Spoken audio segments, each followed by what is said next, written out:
The rain had been falling all afternoon, soft and unending, the kind of English rain that made the air smell like wet stone and tea leaves. Emma Turner leaned against the kitchen counter, watching the garden through the fogged-up window. The roses were half drowned, the soil dark and heavy. She pressed her hands around a warm mug and told herself she didn't mind the quiet. She'd been living alone for almost a year now, ever since her divorce, a word she still found hard to say aloud. The house, with its neat hedges and creaking floors, had become both a refuge and a reminder. Too big for one person. Too silent. She heard the sound of a car pulling up in the driveway. For a moment she frowned. She wasn't expecting anyone. But then she remembered. "James," she murmured, her voice barely audible over the rain. Her son-in-law. Technically ex-son-in-law now, since her daughter Lily and he had separated months ago. He'd called the day before, polite, hesitant, saying he had some of Lily's boxes still in his car, things she hadn't picked up yet. "I could drop them by if that's all right," he'd said. Emma had agreed before thinking it through. Now, as she wiped her hands on a towel and walked to the door, she realized her heart was beating too fast. When she opened the door, James was standing there, rain dripping from his hair, holding a cardboard box against his chest. His dark coat was soaked at the shoulders. "Sorry," he said with a grin. "Didn't mean to bring half the storm with me." Emma smiled back, that small, automatic smile she'd always had for him. "Come in, you'll catch cold out there." He stepped inside, shaking off the rain. The scent of damp wool and something faintly citrus. His cologne, familiar, filled the hallway. She gestured toward the living room. "Just put it down anywhere." He set the box on the floor and straightened, glancing around. "It hasn't changed at all." Emma laughed softly. "You make it sound like I should have redecorated just to confuse you." He smiled, and for a moment the tension eased. They sat at the kitchen table afterward, mugs of tea between them. The conversation was awkward at first. Polite phrases, shared memories of Lily's childhood, little nothings meant to fill the air. But beneath it all was something else. Something unspoken. James had always admired Emma, even when he first met her. Not in a way that crossed boundaries, but in quiet awe. There was a grace to her, a warmth that filled every room. She carried herself like someone who had known loss and learned to smile anyway.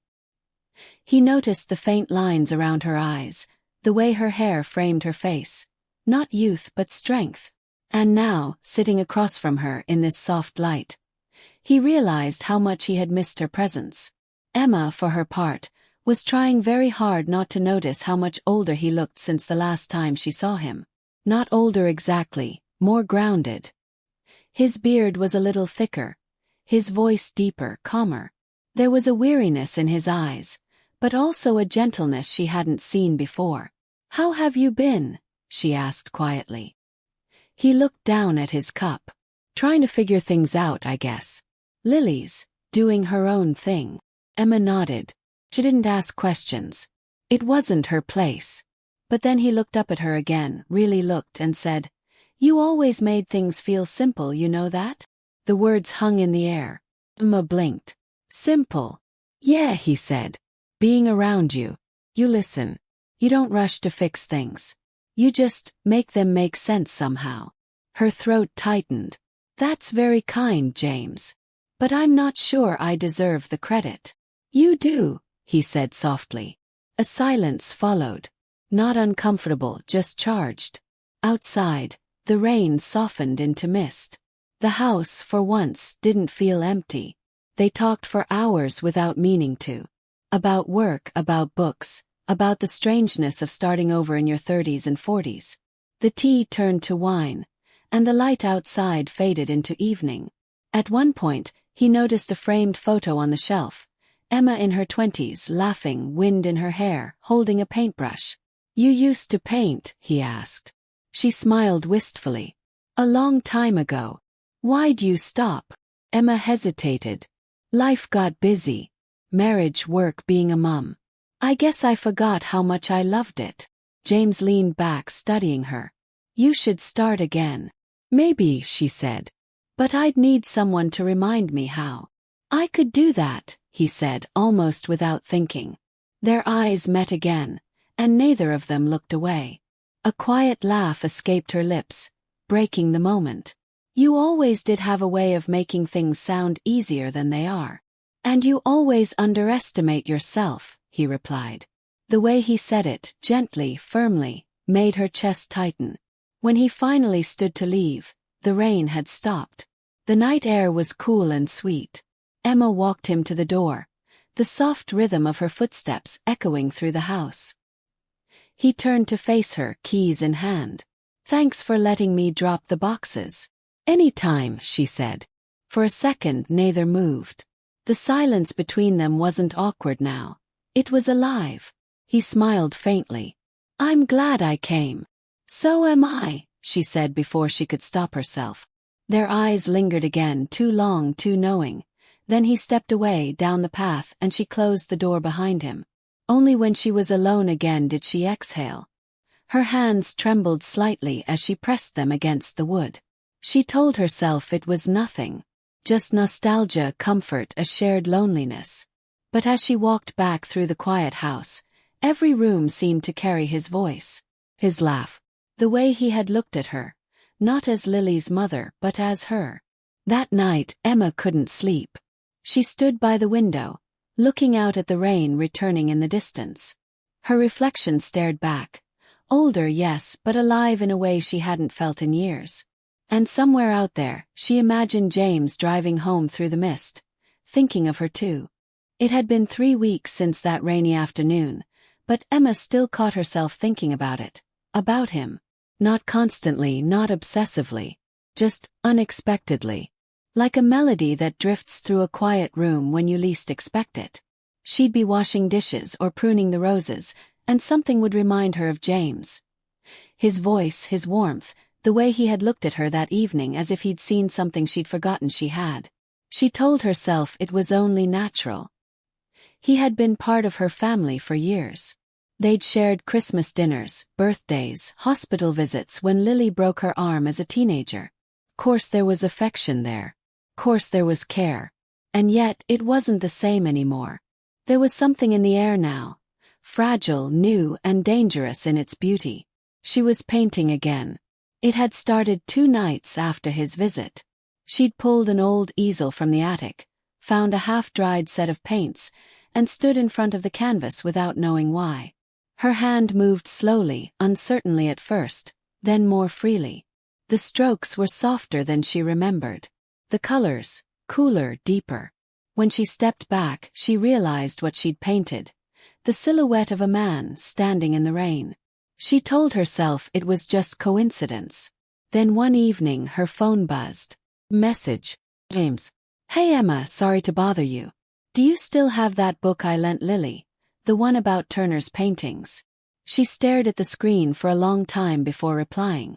I think so. Let me check. 5 minutes later. James. No rush. I was just thinking about what you said, about painting again.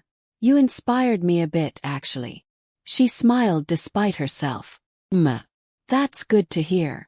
Inspiration's rare these days. James. Maybe I could come by and pick up the book. Only if it's no trouble. It was trouble. She knew it was. Trouble for her peace of mind, her carefully rebuilt calm. Yet, tomorrow's fine. Late afternoon. James. Perfect. The next day was crisp and golden, the first real hint of autumn. She wore a soft blue sweater and tied her hair loosely at the back, trying not to overthink it. When the doorbell rang, her heart skipped in a way that made her almost laugh at herself. James stood there again, but this time without the rain.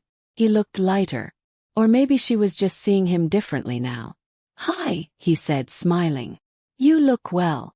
So do you, she said, and meant it.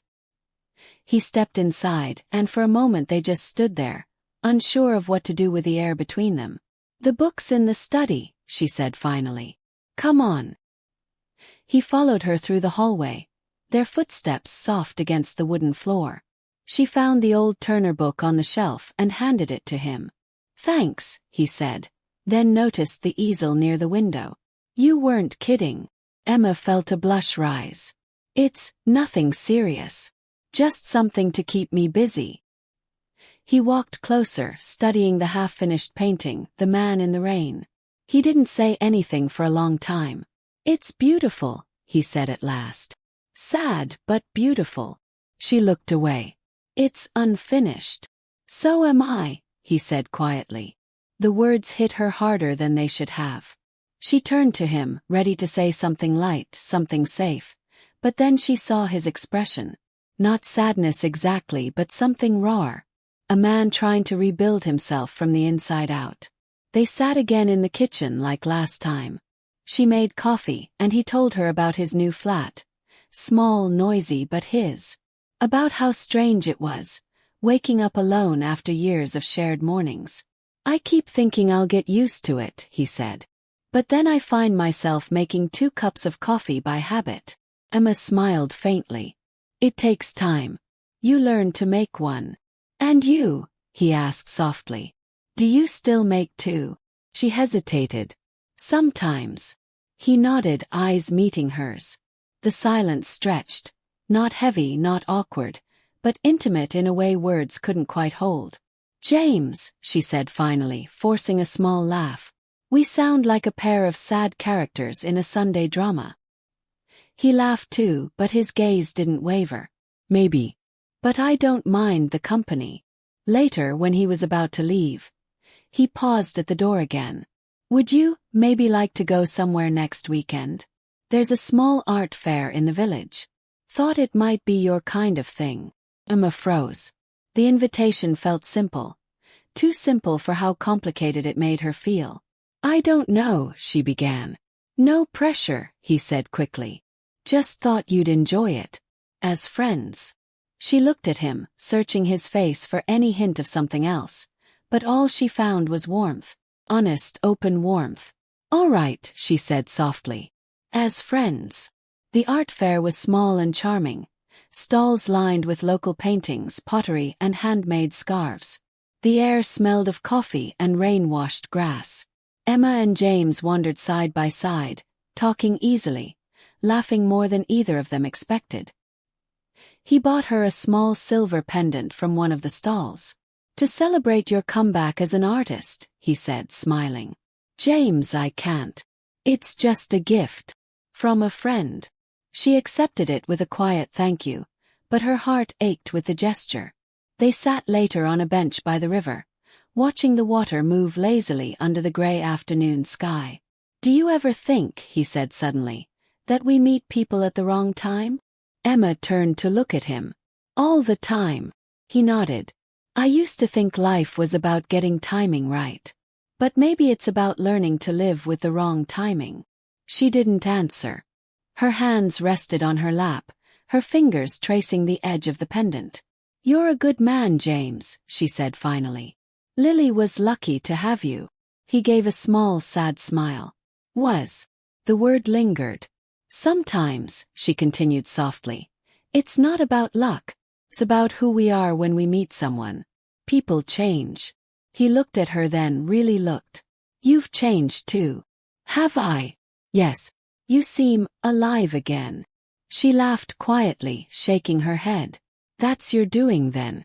You reminded me. Of what? That there's still more to feel. A gust of wind blew her hair across her face, and before she could move, he reached out gently, tucking a strand behind her ear. It was such a small gesture, tender and brief, but it stopped time. Emma froze. Their eyes met, inches apart, neither moving. Then he pulled his hand back, clearing his throat. Sorry. Habit.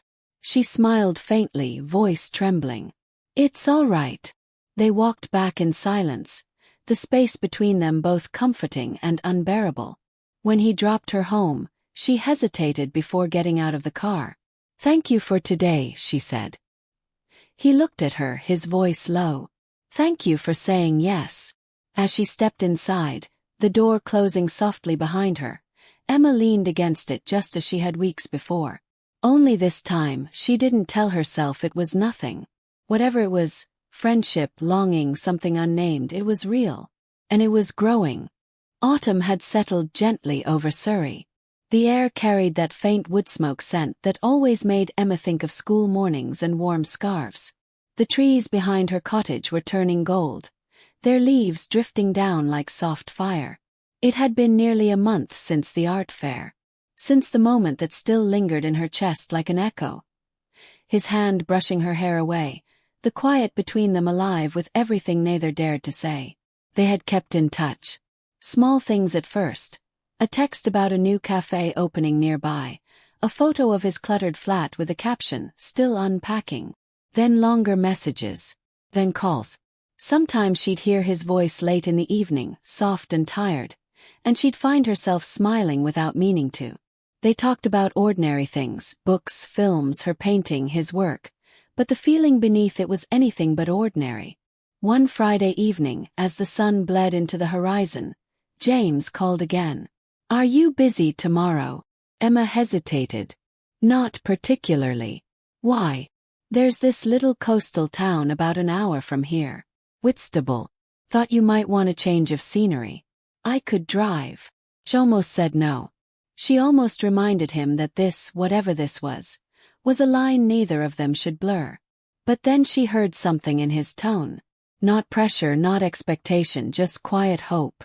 "All right," she said finally. "But only if we stop for fish and chips." He laughed. "Deal." The next morning the sky was clear, one of those rare English days that pretended to be summer again. James's car pulled into her driveway, the windows down, music faintly playing. Emma stepped outside, coat over her arm, sunlight catching the faint silver in her hair. "You're early," she teased. He grinned. "Couldn't sleep." They drove through winding country roads, talking about everything and nothing. The kind of conversation that only happens when two people trust each other completely. When they reached the coast, the sea stretched out before them, endless and calm. The air smelled of salt and promise.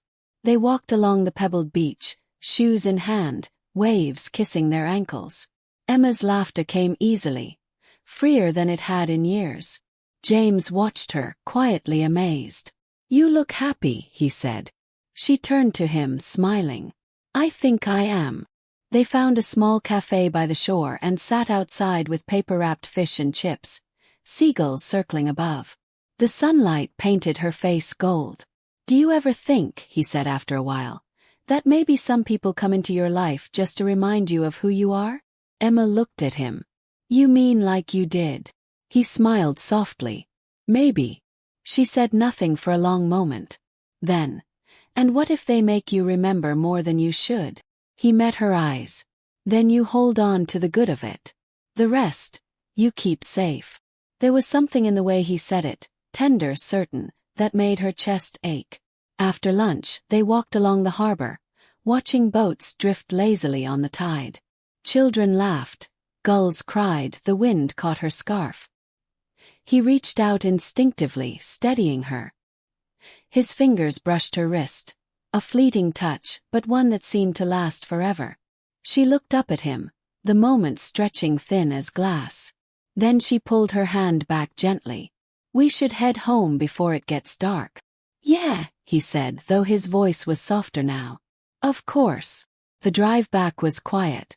Not uncomfortable, just full. Full of everything that couldn't be spoken aloud. When they reached her house, the sun was setting again. The world glowed orange and soft. "Thank you," she said as she unbuckled her seatbelt. "For today. It was lovely." He smiled, but his eyes were sad. "I don't want it to end." "Neither do I," she whispered. For a heartbeat, the air between them stilled. Then she smiled, that gentle, deliberate smile she'd learned to wear when her heart was too loud. "Good night, James." "Good night, Emma." She stepped out, closed the door, and walked toward the house. But before she reached the porch, she turned back. He was still sitting there, watching her through the open window. Their eyes met, and neither spoke. Then he lifted a hand, a small wave. She returned it. The car engine started, and he drove away slowly, fading down the lane. Inside, the house felt both too quiet and somehow full of his presence. His laughter, his warmth, the rhythm of his voice. Emma walked into the study and stood before her easel again. The painting of the man in the rain waited there, unfinished.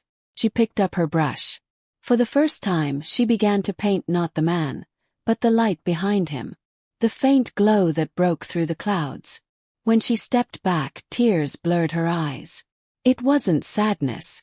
It was something far more complicated, gratitude maybe. Or love in its gentlest, most impossible form. Winter came quietly. The leaves were gone, the mornings pale with frost. Emma's garden slept under a thin silver veil, and the world seemed to move slower, softer.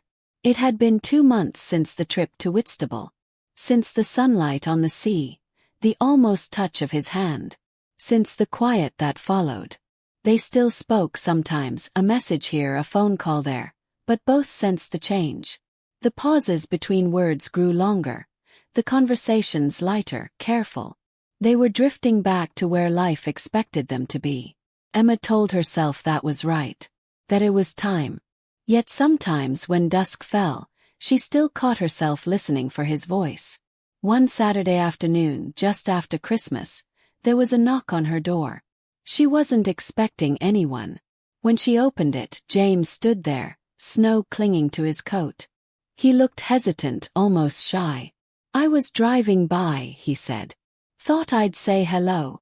Emma smiled, though her heart was suddenly loud. "Come in before you freeze." He stepped inside, shaking off the cold. The air smelled faintly of cinnamon and pine. She'd been baking, her quiet winter ritual. "Coffee?" she asked.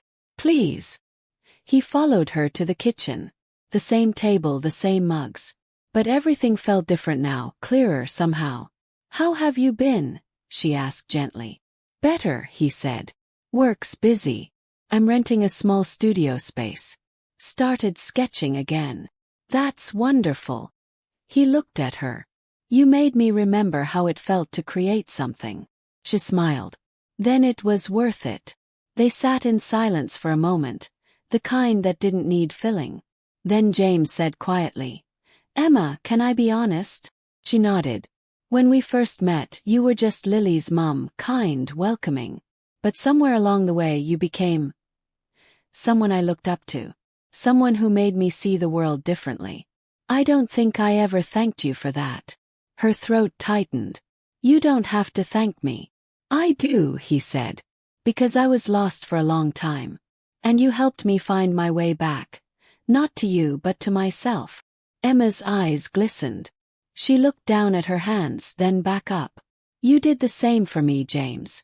You reminded me there's still beauty, even after everything fades." He smiled, and for the first time in months, it wasn't tinged with sadness. They talked for hours, the snow falling steadily outside, blanketing the garden. They spoke about the past year, about change, forgiveness, and the strange ways life teaches you what love truly is. When the clock struck 6, he stood to go. "I should let you rest." Emma walked him to the door. "Take care of yourself," she said softly. "You too." He paused, then added, "I hope you keep painting." "I will," she said. "And you keep sketching." They shared one last look. Long, quiet, full of gratitude and something like grace. Then he stepped out into the snow. She watched his figure fade into the white evening. His footsteps soft against the world. Later that night, Emma returned to her studio. The painting of the man in the rain was finished now, the light behind him bright and steady. Next to it stood a new canvas, a winter garden, bare but beautiful, waiting for spring. She picked up her brush and smiled. Outside, the snow kept falling, clean, silent, endless. And somewhere in another part of town, James looked out his own window at the same quiet sky, feeling not loss but peace. Whatever they had shared, it would always be theirs. A brief, gentle season that had taught them both how to feel again.